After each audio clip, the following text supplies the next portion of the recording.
pecado de Cam deve nos aterrorizar.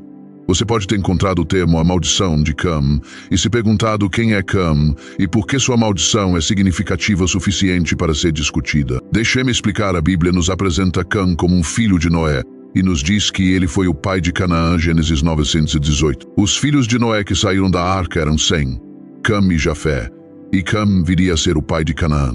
Cam tinha 2 irmãos, Sem e Jafé, e junto com seu pai Noé. Eles foram os raros sobreviventes de um dilúvio massivo que erradicou todos os outros seres humanos. Noé era o homem que Deus escolheu como o único bom e íntegro entre todos os outros. Isso aconteceu quando os Nefilins estavam se tornando proeminentes. Gênesis 69. Noé era um homem justo, um que era correto e íntegro diante de Deus, irrepreensível em sua geração perversa, e caminhava em comunhão habitual com Deus. Deus decidiu purificar a terra corrompida através de um grande dilúvio e escolheu recomeçar com Noé, sua esposa, seus filhos e as esposas deles, além de um par de cada criatura viva, macho e fêmea. Noé construiu a arca e embarcou nela com sua família e os animais. Quando a chuva começou a cair, todos os seres vivos que permaneceram em terra pereceram. Dentro de sua tenda, Cam, o pai de Canaã, acidentalmente viu a nudez de seu pai, e para a vergonha de seu pai, contou aos 2 irmãos que estavam do lado de fora. Cam pode ter sido pego embriagado e repreendido por seu sábio pai antes. Então ele pode ter se sentido satisfeito ao ver seu pai em um estado semelhante. Pessoas que se desviam e encontram alegria nos erros dos outros, mesmo aqueles que genuinamente se arrependem de seus erros, não podem se alegrar com os deslizes alheios. O segundo erro de Cam foi compartilhar essa notícia com seus irmãos em público, zombando de seu pai para fazê-lo parecer tolo. É profundamente inadequado tratar qualquer pecado como motivo de riso. Provérbios 149. Noé não era apenas um homem notável, mas também um homem justo. Revelar seu erro de maneira tão pública foi um ato completamente ingrato. Cam sobreviveu ao dilúvio por causa de seu pai, mas agora sua ingratidão é evidente. Neste contexto, Cam é referido como pai de Canaã, o que serve como um lembrete significativo. Sendo ele próprio pai, Cam deveria ter demonstrado um nível mais alto de respeito e reverência por seu próprio pai. Ler esta observação provavelmente faz você lembrar de pessoas decentes que criaram filhos cujas crenças são diametralmente opostas às dos pais. Existem excelentes, bons e gentis pais que têm filhos terríveis, assim como há pais horríveis que têm filhos incrivelmente bondosos e corretos. Ser uma boa pessoa não é o mesmo que ser um bom pai.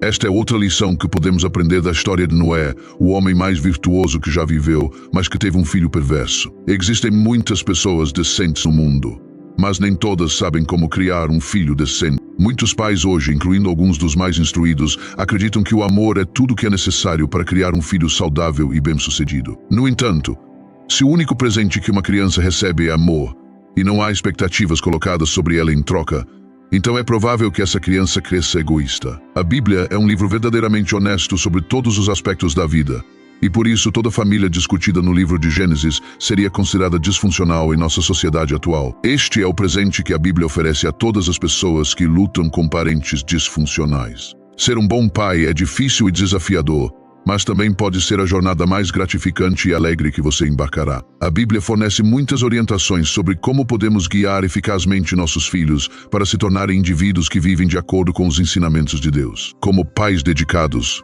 nosso principal dever é educar nossos filhos de maneira honesta sobre a palavra de Deus, enquanto demonstramos nosso amor por ele e damos um bom exemplo seguindo suas regras. Também é importante prestar atenção ao que Deuteronômio 679 nos diz sobre ensinar nossos filhos a seguir esses mesmos passos. Deuteronômio 6:79. Ensinei-os diligentemente aos seus filhos, gravando os preceitos de Deus em suas mentes e penetrando seus corações com suas verdades. Fale sobre eles quando estiver em sua casa, quando estiver andando pelo caminho, quando se deitar e quando se levantar. Amare-os como um sinal na sua mão antebraço, e eles serão como faixas entre seus olhos. Escreva-os nos batentes das portas da sua casa e nos seus portões. Esse texto destaca o aspecto contínuo desse ensino. Precisa acontecer o tempo todo, seja em casa, viajando, à noite ou de manhã. Os ensinamentos da Bíblia devem ser o centro de nossa vida familiar.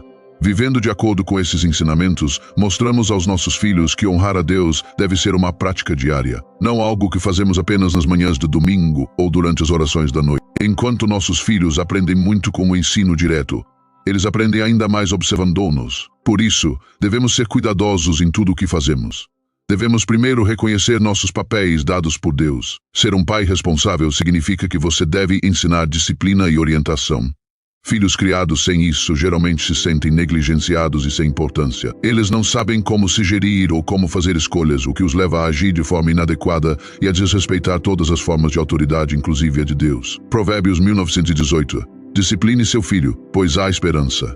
Não coloque seu coração em sua destruição. Ao mesmo tempo, é crucial equilibrar a disciplina com amor, ou os filhos podem acabar se sentindo amargurados, desencorajados e inclinados a se rebelar. Colossenses 3:21. Deus entende que a disciplina parece severa enquanto está acontecendo em Hebreus 121, mas quando combinada com orientação amorosa, acaba sendo incrivelmente benéfica para a criança. Pais, não provoquem seus filhos à ira, para que eles não se desanimem.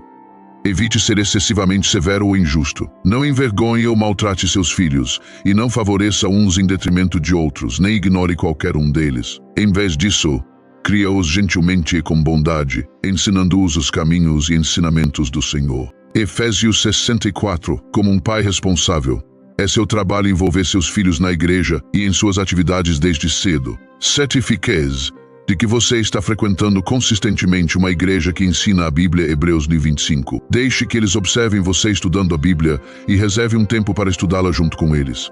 Fale sobre o mundo como eles o veem e mostre-lhes como a grandeza de Deus se reflete na vida cotidiana. Ensina a criança no caminho em que deve andar e mesmo quando for velho, não se desviará dele.